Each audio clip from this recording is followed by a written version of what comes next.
Well, you know what's funny? I mean, I have the worst taste testers of all time. Like they are so enthusiastic for truly all food. So I Okay. need to, at some point, I need to convince Garrett to let me get another dog who's like very picky because they're horrible. Like they are not useful. I have to like bring it around to like friends and friends and friends to be like, I need you to try Got this, try this. it. So they were like losing their mind about the box coming in the door because it was food. Um, but was I we knew what the food would be like because we'd done so much sampling and testing before we got it. I had never seen our packaging in the flesh until it arrived on our doorstep. So I was the most panicked about like, oh my God, are there any typos?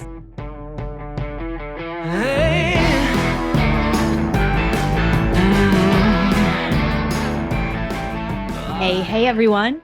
Today's awesome interview is with Caroline Buck, the inspiring co-founder and CMO of Petaluma, a sustainable dog nutrition company with an ambitious goal to challenge the pet food industry's reliance on animal agriculture. We recorded this episode a few weeks ago, and this episode is now bittersweet for me to be publishing, and I'll tell you why. First, though, I started doing a personal celebration as part of these Rise and Thrive intros because it's what I ask my group and individual clients to share first when we have sessions together. Not because I think we need to be positive all the time, but more because even in the toughest of times, or let me rephrase that, especially in the toughest of times, there is opportunity for self-discovery and growth, for inviting more love into our hearts, and for connecting with compassion and gratitude on a deeper level.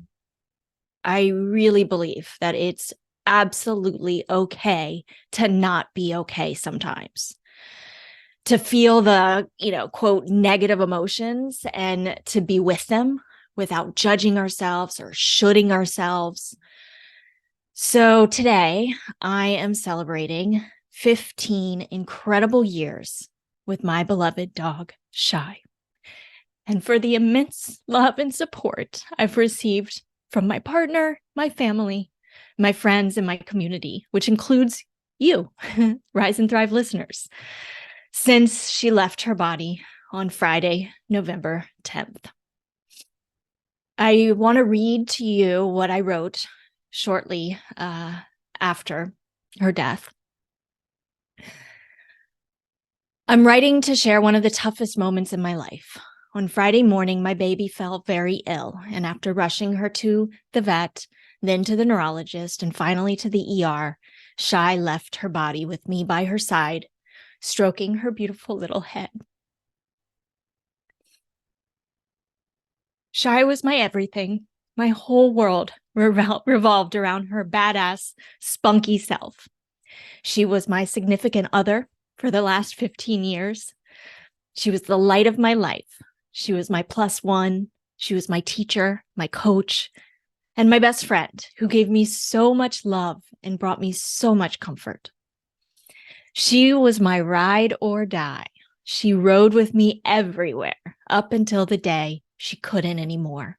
And on that same day, she died. And now I get to figure out how to keep living without her, to bear the unbearable pain of loss that hits us when we have the courage to love as deeply as I loved Shy. I will be sharing more about the extraordinary 3D being she was and the precious soul she is in upcoming email, social media posts, and certainly in this podcast. For now, as I sit in a puddle of pain, I remember that the goal is not to feel better, it's to get better at feeling, which is a practice that can only happen when we're willing to be present with the grief instead of trying to numb ourselves with substances. My friend Jennifer wrote to me, "I believe that others can take a small piece of your pain by caring deeply. I've got you."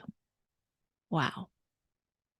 I feel incredibly grateful for my amazing friends, my incredible family, my partner, Quinn, who was right there with me through the toughest moments, and you, my compassionate community, for your kindness and support through this challenging time.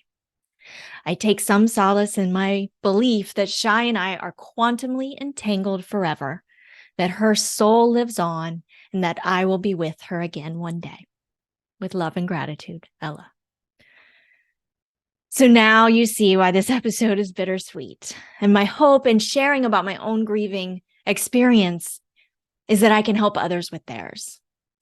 I'm going to keep sharing about Shai's life, and I'm loving the responses I'm receiving from you all, sharing about the lives of your fur babies who have passed, because there's so much healing that comes along with sharing and honoring the gifts our animals gave us.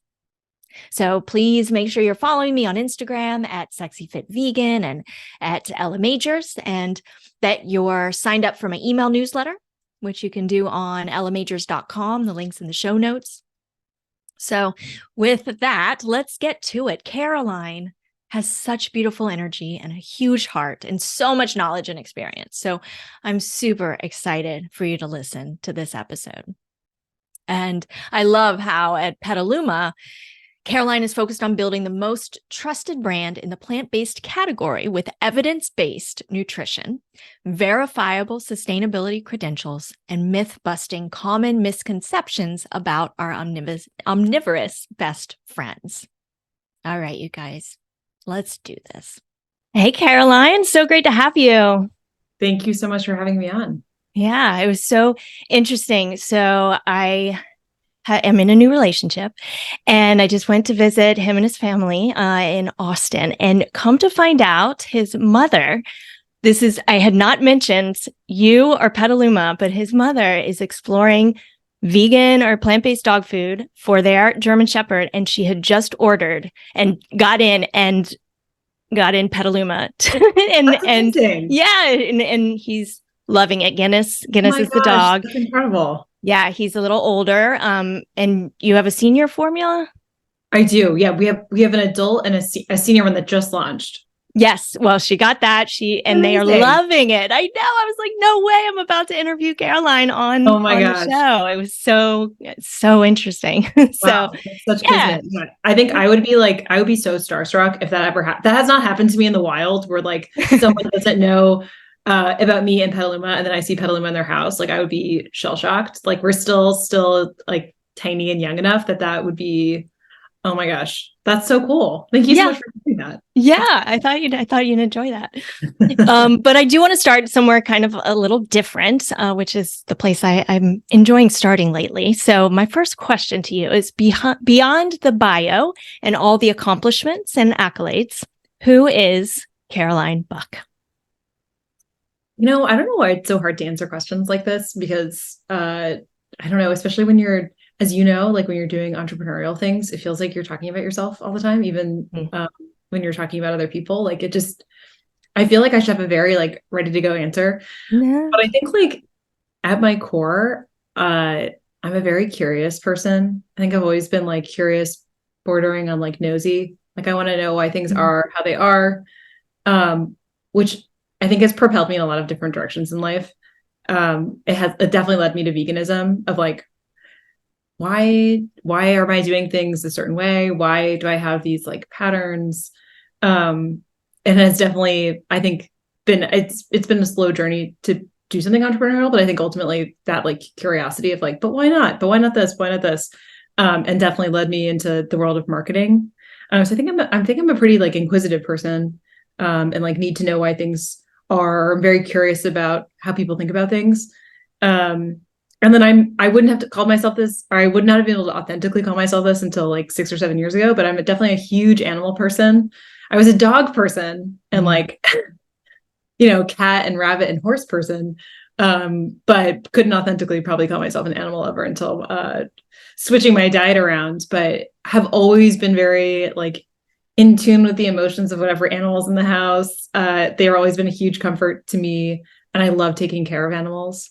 I currently have 2 dogs and like a handful of backyard chickens that we scooped up from the SPCA, which is a very funny experience. If anyone has ever adopted a chicken, it's very fun. The whole thing is just very funny. I really want to hear this story, actually. We went to, I live in the Bay Area. There's a very nice shelter in Marin County, as you might imagine, that's like, very well kept little shelter. And we came in wanting chickens, and they're like, oh, wait, you're not going to eat these, right? It's like, no, we're not going to eat these chickens. And we came in to maybe get one or two, and they're like, can you please just take all of them?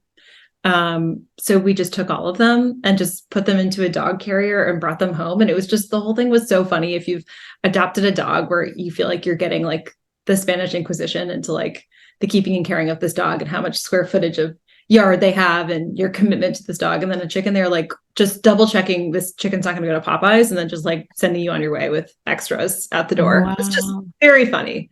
Wow. So definitely always been an animal person. And then I think the other thing that has maybe propelled me more in the area of like trying to be more considerate about the environment and climate is I've always been an outdoorsy person. I've been a runner for most of my life. And I think living in California, it's been something we've had to confront more often, and in Florida too. We're feeling it. And yeah, I don't know. I think that that combination of things has kind of led me to where I am without me really realizing it. But if I could spend my days in the company of animals outside, that's my happiest sweet spot for sure. Well, now I think the question is, because you've mentioned this right away with the animals and the cognitive dissonance and when that changed and how that changed, I think we have to go there now because yeah. It's really hard. I think it's the cognitive dissonance, especially with pets, is something that I try to like remind myself of, this like realization that I had all the time, because I hope that it makes me more empathetic to people who have not yet made some of these changes. But yeah, for me, my husband and I, who are co-founders together, we made like a really abrupt shift to veganism. Like we'd been cutting back for years, like, a game of inches. And then just decided like one January 1st to just stop. I don't recommend that for people. I don't think it like statistically is the best staying power necessarily. But it worked for us. Just didn't turn back after that point. And it was just this very odd experience of buying all of my groceries for the week, and then going to the pet store and buying like a 20-pound bag of meat. I think because it's such a processed food, it's almost like a household cleaner or something, where you're just like not really thinking of it as a food product, or at least I wasn't thinking of it as a food product. I had not really thought about whether there were alternatives. I hadn't thought that deeply about it. But it kind of sparked a bit of a chain reaction with our household of like, this is so weird. This is as if we have the equivalent amount of meat consumption is as if there's another person in this house who's eating meat. Like, it's just very strange to have this like kind of abrupt ethical shift, but not have it apply to this dog. So that was like very stark, I think, once we had changed our diet. And I think maybe the abrupt nature with which we switched to adopting a vegan lifestyle probably contributed to that feeling so stark. And then at the same time, my husband Garrett was working at Mars Pet Care. Mars is very quietly the largest pet food manufacturer in the US.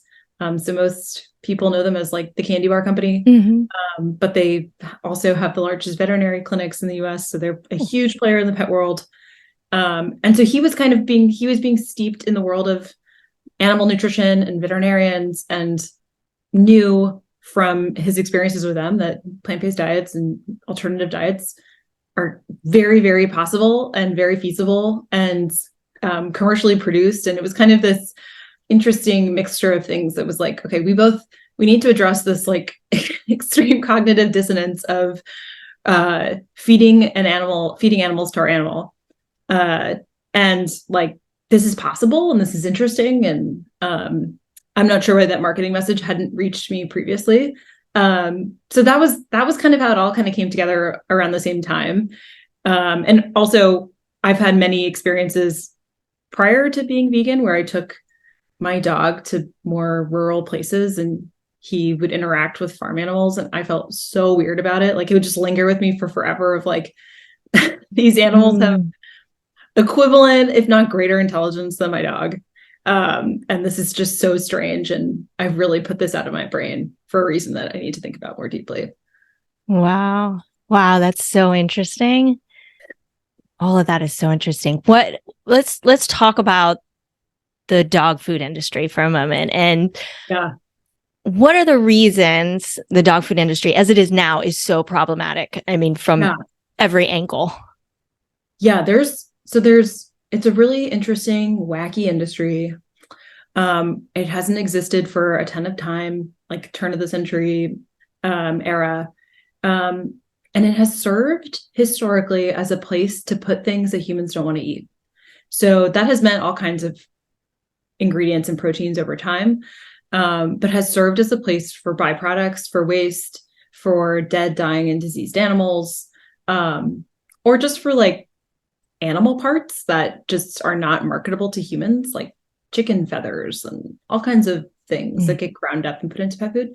So it's served for a long, long time, and to this day, as a place to just like kind of subsidize the existing animal farming that is set up for human consumption, just to take the things out. For whatever reason, they are not marketable or they are not safe for humans. They get put into dog food or cat food. That's kind of been the status quo for a very long time. In the last 20, maybe 30 years, there's been more of a heavy pushback by consumers against kibble.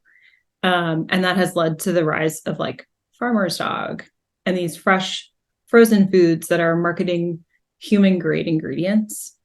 So maybe there was an argument, although we don't really see people making it because it's pretty unsavory, that the byproducts are sustainable, right? It's not competing with human food streams. You don't really see that happening in marketing. I think it'd be a very dangerous game to play because people would get hurt pretty quickly. Yeah. But like that was one argument potentially. Farmer's dog and the fresh food brands of the world are now, it's still coming from a factory farm, but it's a human competitive piece of meat. So it's increasing demand for animal agriculture versus like taking a stream that would have been waste, which is bad. Besides the fact that it's more just like environmentally taxing to make a fresh food, it requires net like a greater increase in animal production, which is just really distressing. I think like the connection between factory farms and environmental impact is like not really up for debate anymore. I'm sure there are people who are still doing that on the edges of the internet, but it's not really debatable anymore. They're huge contributors to human accelerated climate change, and increasing demand for those types of places is not good. And it is the way that the industry is trending. It's not everybody is doing that, but I think that's kind of the challenge that we have right now. It was low quality, but maybe picking up on a waste stream. Now it's higher quality and creating more demand for animal agriculture. And that's where we hope products like Petaluma can educate the market a bit more, that there are alternatives to that processed meat that people are worried about. And they don't need to be, opting into these new formats, or they can choose a different stream of food entirely for their dog. That's way less harmful. And it's just, I mean, everything's marketing, right? So all the byproducts, those Burger King versions of dog food, right? They still market it as healthy food. I mean, how educated or uneducated are people? And what is that piece of the marketing for Petaluma that you've got to really add in? You know what I mean? To be able to succeed in the market. Yeah, it's really hard. It's something that we try to be super thoughtful about, I think, because a vegan, a plant-based diet is going to have more scrutiny than a conventional diet, which I expect. And I don't think it's something we want to shy away from. Yeah. For that reason, we really tread softly on the marketing side. We want to describe like our formulation and like the nutritional science and the PhDs who review our food. And we want to make people feel super comfortable with how we developed this food and the research that's behind it. But it's challenging in an industry where people are saying this is healthier, this is with no substantiation, or better skin, coat, and nails, which is like the most common trope with like no evidence to suggest that those are one, indicators of health, or two, like proven. So it's a little bit of the Wild West. Like people just kind of like shoot from the hip a lot in the pet food industry. It's not super, super regulated. in a lot of ways. It is, I mean, it's regulated by an association that's like part of the FDA called AFCO, but in a lot of ways, people get away with saying all kinds of things on packaging that I think people have just kind of become accustomed to, which is really interesting. So it's a challenge because in some ways you want to like let people draw their own conclusions from what you have, but it does make it more challenging. For me as a marketer, it is more challenging and more of a puzzle to solve of, it's not going to be like a one sentence blurb conversion on Instagram. It's going to be, we see people before they make a purchase on our website are spending minutes and minutes and minutes reading 6 or 7 articles, coming back to our website 4 or 5 times. Like we don't expect people to like, it'd be cool if they did, but we don't expect people to like quick convert. Like, yes, this is the thing. I think there's a lot of self-education. It's a high education product for people if they've never heard of it before to like really get comfortable, which is a very different kind of like framework than conventional dog food, which generally doesn't have a lot of ingredients.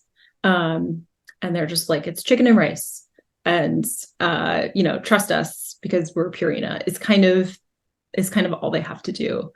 So it's interesting. Things are definitely changing though. I think with the rise of especially younger generations who consider their dog like on the same level as like a human child, the quality, the sourcing, the transparency, it's on like another level now because dogs are family members and they've gained a lot of status in the household, I think, too, since our parents' generation. Yeah. Yeah, I can totally see that. Now, do you remember when you and your husband decided to go all in on this business idea? And I mean, this is a big deal to dedicate your life, your resources, all of this to this company. Do you remember like what kind of pushed you over the edge and how you came up with the name? Those are my two. Yeah, absolutely. I can't remember like the specific moment. We had been talking about it forever. We both wanted to do something with like an animal welfare or climate impact. Pet food was something that we felt more comfortable in because of Garrett's specific like work background. He was just spending a lot of time in the pet industry, but we knew it would be really hard. So I think that was like, took us a little bit of time just to get comfortable with the idea that this is going to take us, we have to be in it for the long haul to be kind of prepared for that, to know that this is not going to be something that happens overnight in terms of converting people to it. And that's okay, because if you have that mindset going into it, you just make different choices along the way. But I think in some ways we were like naturally interested in becoming entrepreneurs because we both wanted to work on a project together. We have very different skills. And then in some ways not a natural entrepreneur because we're not really high risk taking people outside of this shared venture together. I think it took us a long time just to get comfortable with the idea of striking it out on our own. I think ultimately what tipped the scales was just feeling a lot of urgency. Like I think seeing so many of our friends and just like the market moving up market and buying more animal proteins and feeling like that needed to have like an equal and opposite reaction. And that we could tell a really interesting story. I think we just both started to feel like a sense of urgency of like, there should be more products like this. I'm not sure who's going to do it. And if we can kind of like weather the marketing storm, if we can kind of like steel ourselves to like build a really interesting brand that can do something different, then we should just go ahead and do it. But it was definitely not like a quick decision at all. Yeah. And I think maybe some of our naivete helped us initially because we were really thoughtful about how we created the company early on. And I think it'd be harder to make some of those choices now. And then the name, so for people who aren't familiar with the name, it's a place. It's in Sonoma County, which is like wine country in Northern California, but it's also very agricultural. So if you've been to Petaluma, which is like 45 minutes away from San Francisco, it is famous for chicken farming. It's kind of a cute little Victorian town. So it feels like you stepped back like 100 years maybe. And it's known for like farm to table, it's a weekend place, but it's also kind of a working agricultural area. So that's kind of like what's in the air when you're there. So it's kind of a little bit of a nod to like know where your food comes from. And also we had an experience staying in Petaluma on like a farm stay, where the really wonderful woman who owned the farm had a bunch of animals on our property, and our dog just like assimilated into like a herd of goats for the weekend while we were there. And it was just like, it was just another tick in the favor of like, would it be a crazy idea to just call the company Petaluma? It has the word pet in it. It conjures up like a farm, but like kind of a mythical farm. Like if this isn't really where food comes from. Like this is like the front of a dairy bottle version of where your food comes from. So I think it was like more of an inside joke to us, but also had like a little bit of meaning to us as like a place where people think their food comes from. And, it's kind of like that myth of a farm, myth of an American farm, but it's also a beautiful place, and is local. So it's funny meeting people on the East Coast. They like fully think it's a made up word, or that's just like some kind of funky combination of words. And then people in California are like, how did you get away with calling it Petaluma? To which I usually say, like, how did Patagonia get away with calling it Patagonia? Turns out you can call your company whatever you want within reason. Right. Oh, good. That's great. That's so great. Okay. So you made the choice to move forward with this company for the reasons you've suggested. And what are the steps for actually creating that formula? And how did you go about figuring that out?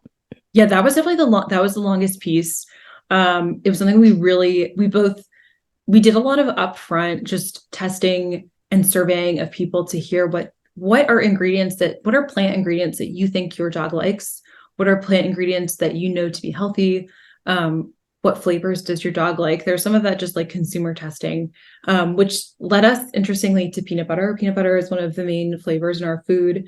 Most people know that their dog loves peanut butter.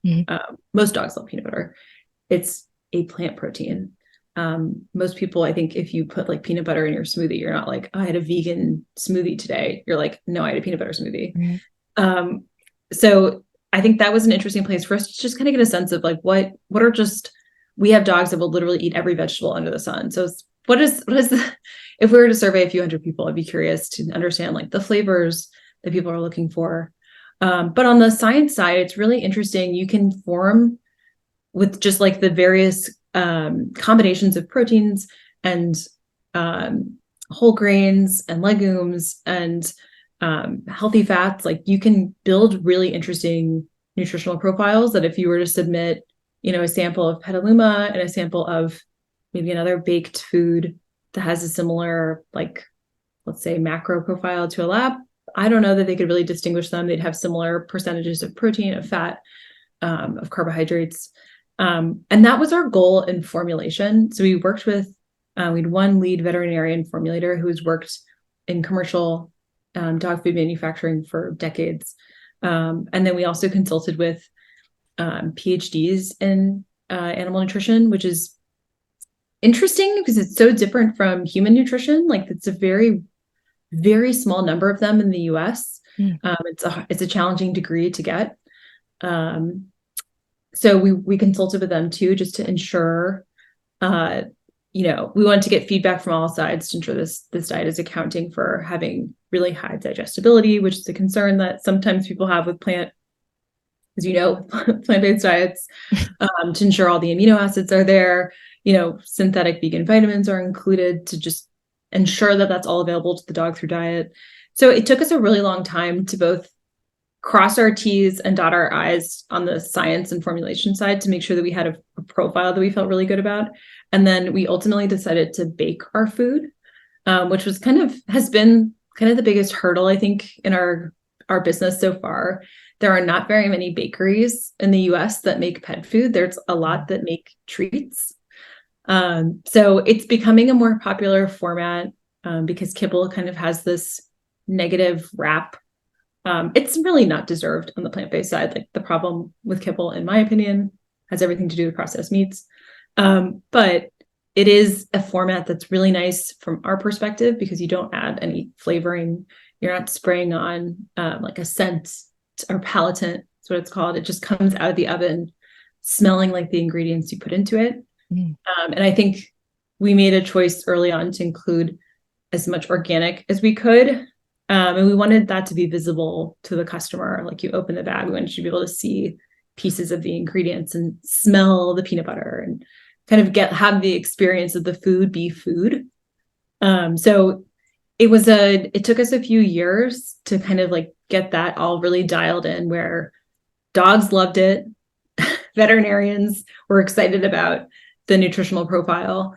And we had like a partner who could bake dog food at scale, which is now becoming like fairly popular. But around the time we were doing it, there were just there's like maybe 2 in the US that could crank it out. So it's been for people who had jobs in the tech world prior to this, it's a very physically demanding product to make. So it was very satisfying to get the first bag in our hands and open it and feed it to our dogs. It's very slow to make a product, a physical product. It took a long time. And I think like rightfully so. I don't think there's a very quick way to do this unless you have tons and tons and tons of capital and people to get it done. Yeah, I'm kind of laughing a little bit because so Quinn's mother, who had bought for Guinness, she's like, smell it. She wanted me to smell it because she really appreciated that she could smell. Yes. And so what you're saying is so resonating. And then she said, I even tasted it just to see. She was like, and it seems like that's how it should be, right? Like we should be able to share. We share our food with the dogs. If the dog's food is shareable with us, then that's quality stuff. Yeah. It's so funny you say that too, because we've had people who they'll be like, oh, this one, I just tried your senior formula and it has like more yellow in it and what, and I was like, yeah, there's more turmeric, curcumin and turmeric in it. And they're like, oh, that's cool. That it's not like, I was like, there's no coloring in this. It's just coming from the ingredients itself. So like, it's to your point, like, it's a food. All of the ingredients she could certainly eat, It may not taste as good to but yeah, it's very interesting. Like I wouldn't dare eat a piece of kibble from whatever I was feeding my dog years ago. Like, yeah, I don't think looks bad. Many people would. No, no. Okay. So, and then when you're creating it, and I'm sure doing some market research, who is your target audience? The number of actual vegans in the United States is pretty freaking small. Like, so how did you know, or you tell me, like, are more people interested in this than just vegans? And how are you doing that? Yeah. And I had the same concern when we started. Interestingly, there was some survey data out of, I think, the University of Guelph in Canada that showed that like a third of pet owners were interested in a meat-free diet if they felt confident in how it was made, which was shocking to me. That seemed really, really high relative to how few vegetarians and vegans there are. Mm-hmm. Today, about like 70% of our customers have never, like, this is the first plant-based food that they've tried for their dog, or they're switching from a meat-based food. So the vast majority of people are coming to us from a conventional meat product, which is interesting. Mm-hmm. And about half of our customers tell us or report in our surveys that they are vegetarians or vegan themselves. So it's about half, which is still surprising to me. I think it's interesting. Usually the people who are not vegetarians or vegans themselves, but have found Petaluma, are looking for the absence of something, like what we kind of chatted about earlier. Like they don't want processed meat in their food. So they're kind of like finding us through a process of elimination. Or they're compelled by climate and they haven't made the dietary change themselves yet, or they're cutting back.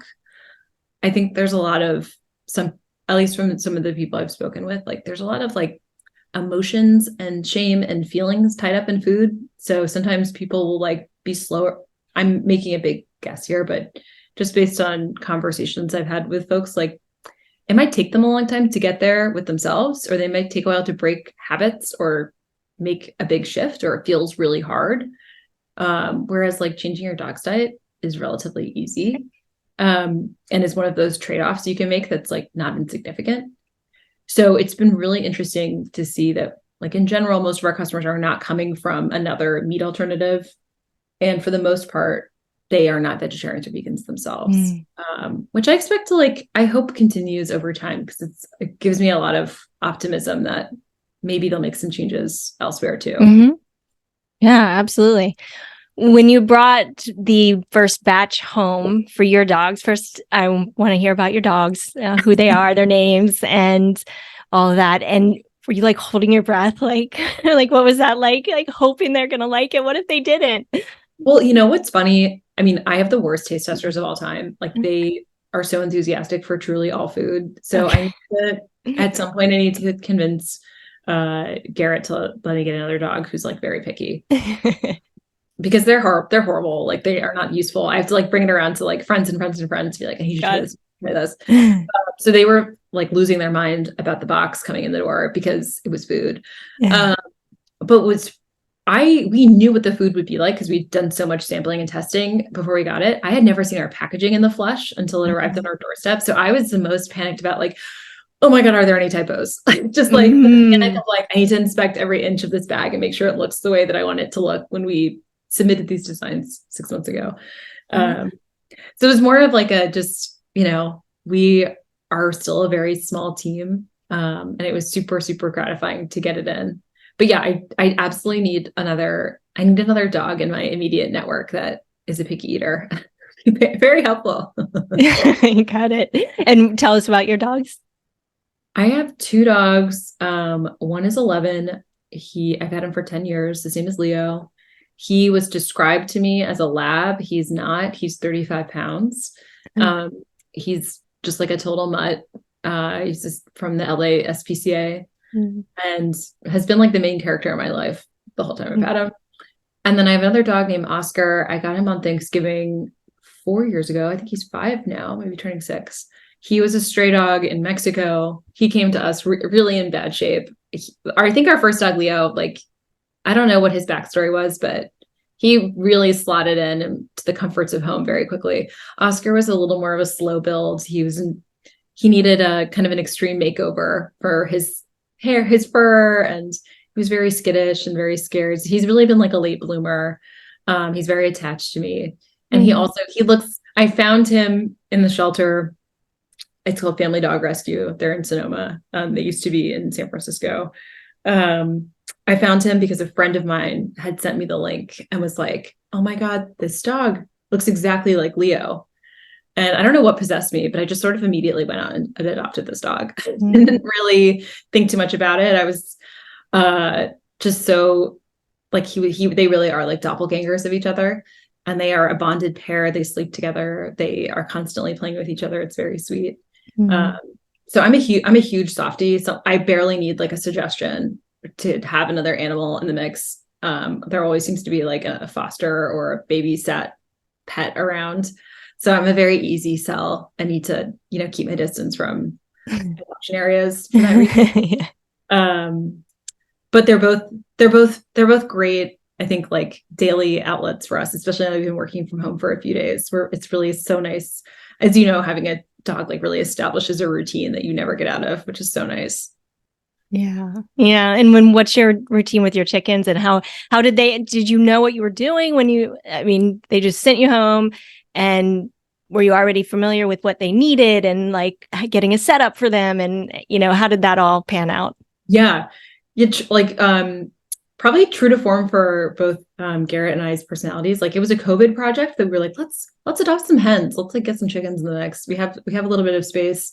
And he built the most elaborate chicken coop of all time. It does not need to be, it looks like a dollhouse. It does not need to be, it doesn't need to be as big as it is. They have free roam of our little backyard. So we built the coop first, and then started to do some research on it. And most people that we talk to, beyond predator proofing, so easy. They just do their own thing. They get up with the sun. They go to sleep with the sun. And they're so pleasant. And I don't know where our hens originated from beyond the shelter, but they're will hop up on your shoulder. They're very friendly, which I'm surprised by. I feel I expected maybe them, not that they needed to be pets that were pet, but I'm still always surprised. They're so trusting, and very very sweet and funny. Like they have funny little like social dynamics, and I don't know. I think chickens have been a good entry point. I think people who can have them in your backyard, if you're interested, they're like very easy, relatively speaking. I thought they would be much more work than they are, but they're really a self-sufficient little backyard crew, and it's very sweet. Our next door neighbors have like a patio that looks onto them, and they're just like watching the chickens all the time. It's just they're funny to watch, and they're good entertainment, and they're very quiet. So I'm a walking advertisement for getting chickens. Well, I'm asking in part because at Hogs and Kisses, our micro sanctuary, we are kind of in the talking phase of what's our next animals. You know, we've got pigs, farm pigs, and rabbits at the moment. So chickens are definitely in the discussion. So I was curious. Yeah. I had rabbits growing up, and to me, they seem a little bit similar, like in their enclosure and keeping them safe. Very sweet. But yeah, it's a slippery slope. I feel like it's easy to have a lot of chickens, which I think is like anytime I see an adoptable hen, I'm like, oh, what's one more? What's two more? Right. It's easy to find, unfortunately, a lot of chickens for adoption, sadly. So I'm curious, I didn't ask you about the organic ingredients and how you chose. I know it's made with over 50% organic ingredients. How did you pick and choose, which ingredients to choose organic?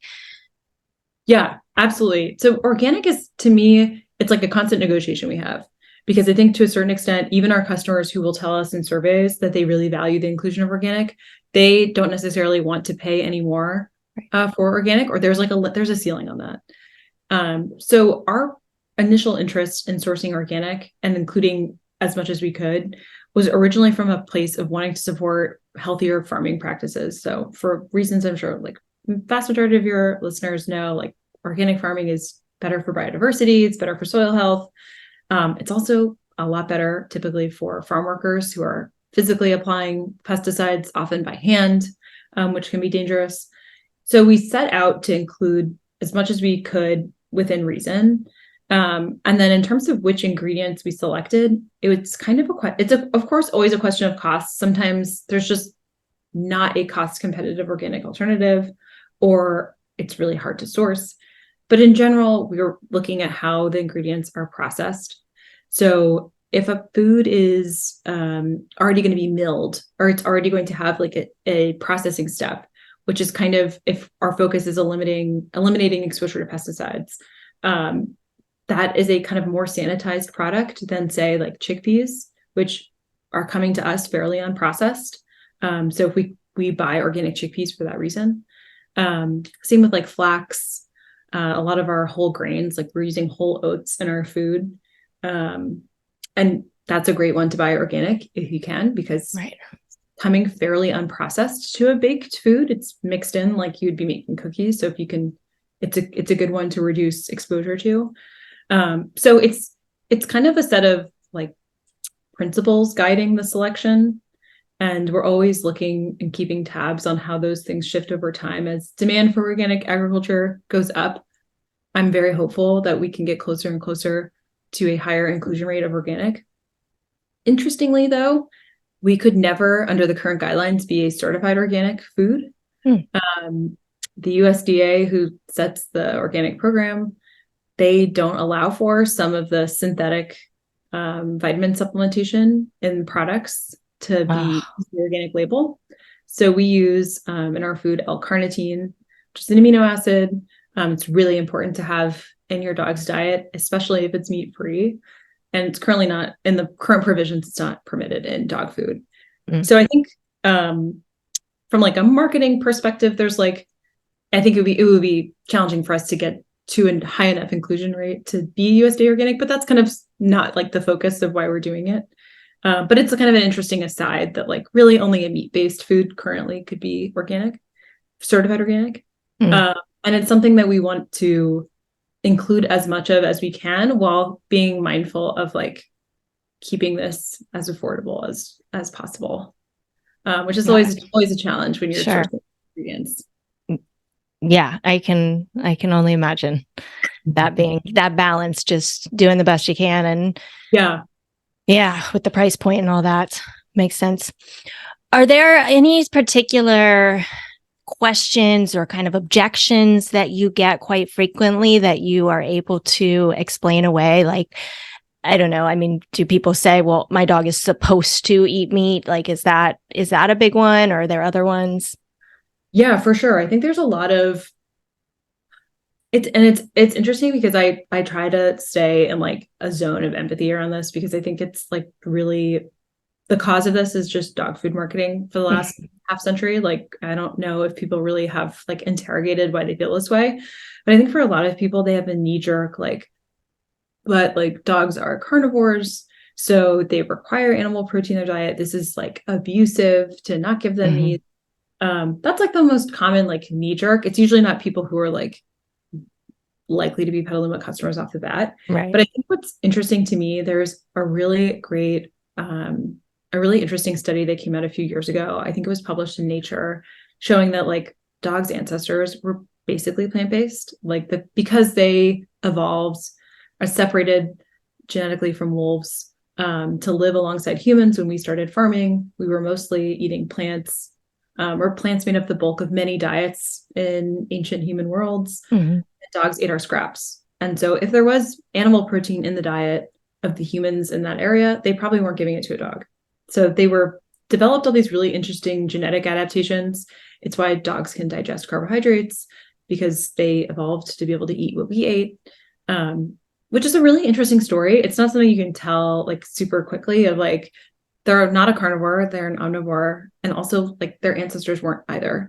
They might share a common ancestor with a wolf, but we're going so far back in time that it's no longer really relevant to the like pug that you have. So I think that definitely a lot of pushback on like, I thought that they were a carnivore, and then you have to kind of explain, no. And most dog food historically has had very little meat in it, even if that was a presumption. And then I think the other thing we get is like, and even sometimes from the vegetarian and vegan world, just some misinformation about like plant protein, just that it's somehow not complete enough as it is, or that you can't get all the nutrition you need from plant-based sources, and that there's something kind of wrong about supplementation. So I think that, and those are kind of harder myths and beliefs to kind of unpack. So I think where we've opted to go on that route is we publish a full nutritional profile on our website, like the lab results. So if there was a concern that you weren't getting certain amino acids or vitamins or minerals in your diet, you can just see what the lab results look like.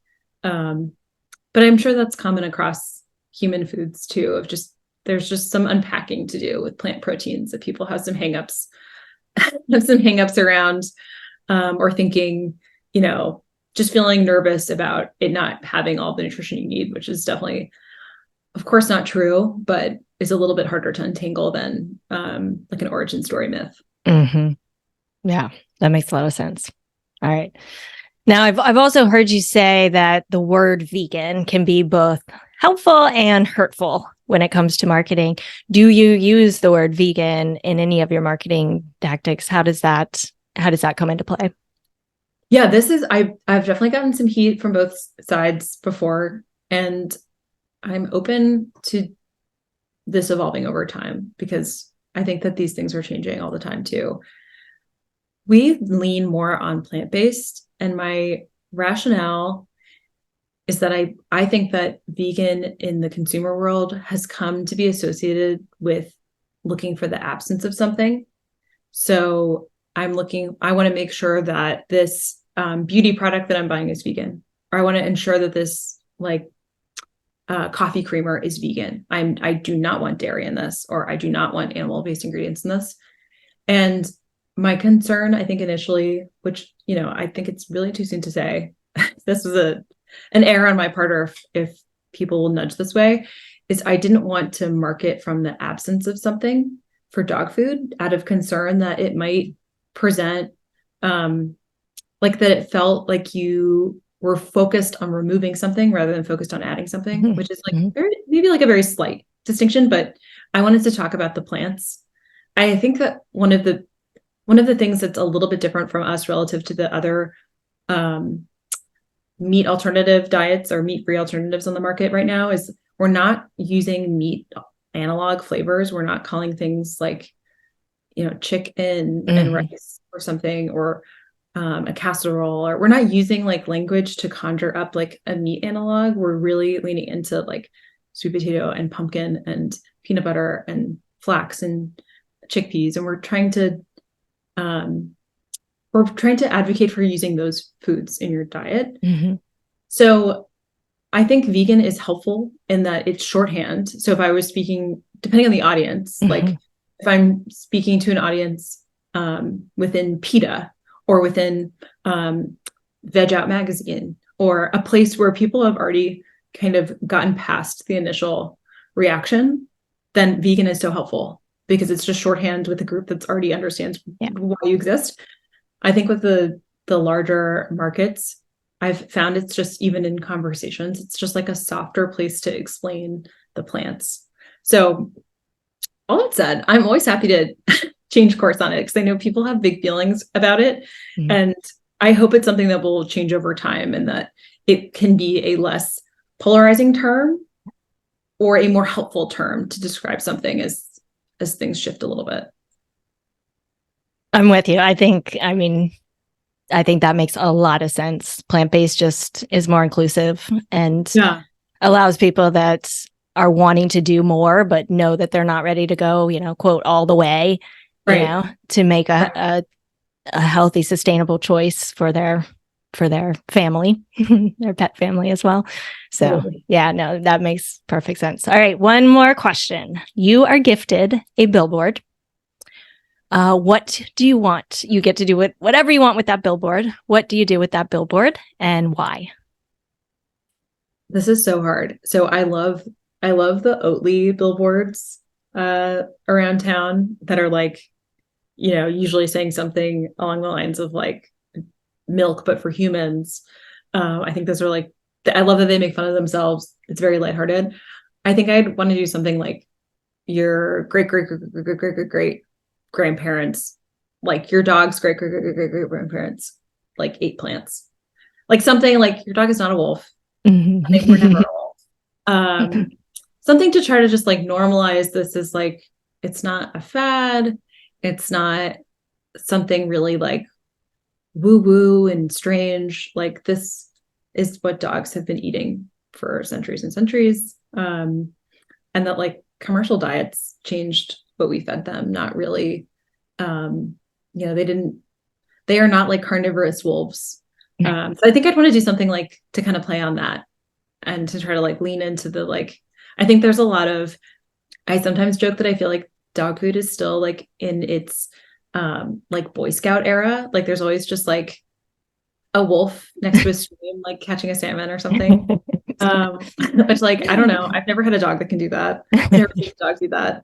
And I think there's like a more interesting story going back in time. We don't have to do like a caveman thing. Right. So that's probably like, I probably have to come up with something a little bit more clever for the sake of a billboard, but it's something to play on the fact that like this dog that you buy a Christmas gift for and take to the vet 3 times a year and, would pay thousands of dollars in surgery if they needed it. Like they are not a wolf. Something along those lines. Yes, I like it. It's so great. Oh, Caroline, I'm so glad you're doing what you're doing. Thank you for bringing these products to the market, and tell us where we can learn more, where they can find the food and buy it. Absolutely. We are mostly online. Our website is FEED, Petaluma.com. And if you're in LA, we're in Erewhon stores. Otherwise, cool. We're on the internet. We can probably get to you pretty quickly. And my email is Caroline@feedpetaluma. If anyone ever wants to ask a question, we're always available. Fantastic. We will put all of those in the show notes. This has been a fascinating conversation. I'm so thankful that you came on with us, and I hope to get to meet you soon and your dogs too. I hope so. Thank you so much. You're so welcome. Hey.